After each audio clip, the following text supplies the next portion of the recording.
अहंकार एक मानसिक रोग है। हाँ भैया, सत्य है। प्रकृतेः क्रियामाणानि गुणैः कर्माणि सर्वशः अहंकार विमूढ़ात्मा कर्ता हमित मन्यते।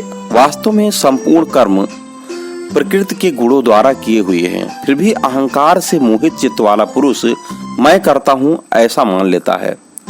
परमेश्वर के चलाए हुए सृष्टि चक्र में स्वयं का पृथक अस्तित्व मानना और तदनुसार आचरण करना, कृतित्व की यह मिथ्या परिकल्पना ही एक अहंकार है। गोस्वामी तुलसीदास जी श्री रामचरितमानस के मानस रोग वर्णन प्रसंग में अहंकार को दुखद गंध रोग से उपमित करते हुए कहते हैं, अहंकार अति दुखद डमरुआ। अब अहंकार के लक्षण, ये जो रोग है इसके क्या लक्षण होते हैं, ये लक्षण जानिए कि घर हो या परिवार, समाज हो या देश, इस रोग से पीड़ित व्यक्ति की स्थिति ही दूसरी हो जाती है। सबसे अलग, असामान्य, अपरकल्पित और आश्चर्य उत्पादन करने वाला कि मैं प्रचंड हो उठता हूँ, प्रत्येक बात में उसका अहंग उफनता हुआ है, स्वतत्व कसमसाता हुआ, यह शत्रु मेरे द्वारा मारा गया और उन दूसरे शत्रुओं को भी मैं मार डालूंगा, ऐसे मतलब बातें।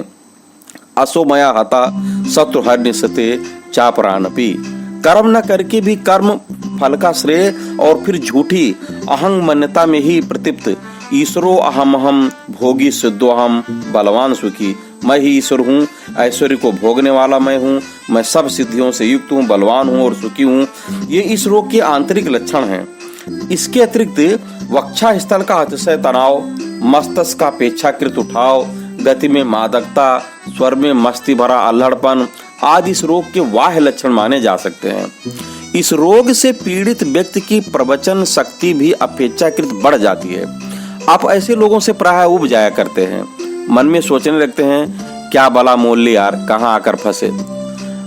भक्त तो होंगे ही क्यों ऐसे व्यक्ति, भक्त तो होंगे ही क्यों ऐसे व्यक्ति, उन्हें अवकाश ही कहाँ है भक्ति के लिए। वह तो अपनी अहंग मान्यता के झूठे आवर्त में विश्वरूप भगवान से भी द्वेष करने में चूकते नहीं हैं। सबसे विचित्र बात तो यह है कि इस रोग से पीड़ित व्यक्ति बुद्धि में अज्ञान का आवरण घनीभूत हो जाते हैं, कर लेते हैं।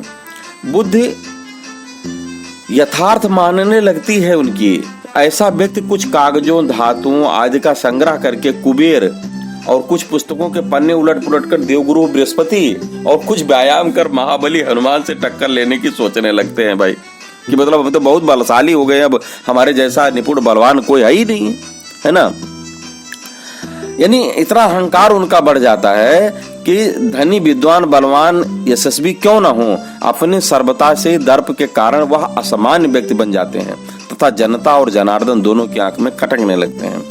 अब इसका कारण क्या है, ऐसा होता क्यों है, तो देखना ये चाहिए कि महान व्याधि होती कैसे है, आखिर मानव अहंकारी क्यों बनता है। शास्त्र इसका मूल कारण अज्ञान बताते हैं। इन जो शास्त्र हैं वो कहते हैं भैया इनकी अज्ञानता ही इनका मूल कारण है, परंतु अगर हम थोड़ा दृष्टि दौड़ाएं तो इसका मुख्य कारण भोग और संग्रह के प्रति मनुष्य की आसक्ता यानी प्रियता है। वैसे इसका एक कारण इस संसार में वे लोग भी हैं जो किसी की तनिक भी भौतिक उन्नति होते हुए नहीं देख सकते, मान प्रतिष्ठा आदि प्रदान करने वालों से जलते हैं, जिससे वह बेचारा फूल जाए और वह अपना उल्लू सीधा करके चल दे। जो दर दर की ठोकरें खाता घूमता था वह थोड़ा सा धन पा जाने पर आदरणीय माना जाने लगता है। क्यों? क्योंकि उसकी अज्ञानता है। अज्ञानता के कारण विद्वानों के समाज में मौन जिसका भूषण था, थोड़ा पढ़कर वो विद्वान कहलाने लगता है। अच्छा, इससे छुटकारा कैसे पाए? कारण तुम जान गए, लक्षण क्या है ये भी जान लिए, अब हम बचे इससे कैसे? तो अब यहाँ दो ऐसी घटनाएं प्रस्तुत की जा रही हैं जो इस रोग के निदान में पर्याप्त सहायता कर सकती हैं। देखिए, मैं अभी गया था अपने एक संबंधी के यहाँ, बैठा ही था, तभी उनके एक निकटतम मित्र जो विपन्नावस्था में थे, मेरे भी मित्र रह चुके हैं, वो पधारे।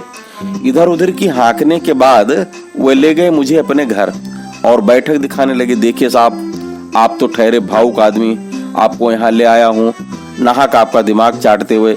ये देखिए शोभा अभी नया ही मंगाया है, ट्यूबलाइट की व्यवस्था के बारे में भी सोच रहा था। यहाँ देहात में इतना सब बड़ा मुश्किल होता है, किंतु आपकी दया है। और उन्हें अपने दान पुण्यों की एक लंबी सूची भी अन्य परिचितों को अधार्मिक ठहराते हुए सुना डाली। एक तो ये। अच्छा, दूसरी बात क्या है, एक कोई धनपत किसी साधु को अपने वैभव का वृत्त दिखाकर कहता है, देखिए महाराज, ये दूर तक फैली हुई कोठी मेरी ही है, ये 3 मिलें हैं और वह कारखाना, सब तरह से भगवान की दया है। क्या आपने कभी मुझसे भी अधिक धनपति का आतिथ्य ग्रहण किया है? साधु मुस्कुराते हुए निकट ही टंगे विश्व के मानचित्र की ओर उंगली उठाकर कह उठते हैं, क्या महाशय, भारत कहाँ है इसमें? यहाँ इस अंगुली प्राप्त स्थान में ही ना। और फिर यह प्रदेश या नगर, आपकी यह कोठी, इस मानचित्र का कितना स्थान गिरता है? आपका स्वतंत्र इस विश्व की तरह करोड़ों विश्वों को जो अपने रोमकूपों में बांधे हुए हैं, उस जगदाधार धनपति का आतिथ्य ग्रहण किया है मैंने, रोज करता हूँ और आज भी उसी का आतिथ्य ग्रहण कर रहा हूँ। उस बेचारे धनवान का मुंह बन जाता है। अच्छा, इसे चिकित्सा क्या है? अहंकार को ठीक कैसे करें? देखो भैया, इसे रोग रूप से अनुभव करना और मिटाने के लिए व्याकुल पूर्वक भगवान से प्रार्थना करना, ये बहुत जरूरी है। दूसरा है काम क्रोध लोभ आदि को अपने लिए स्पष्ट रूप से अनिष्टकारक अनुभव करिए।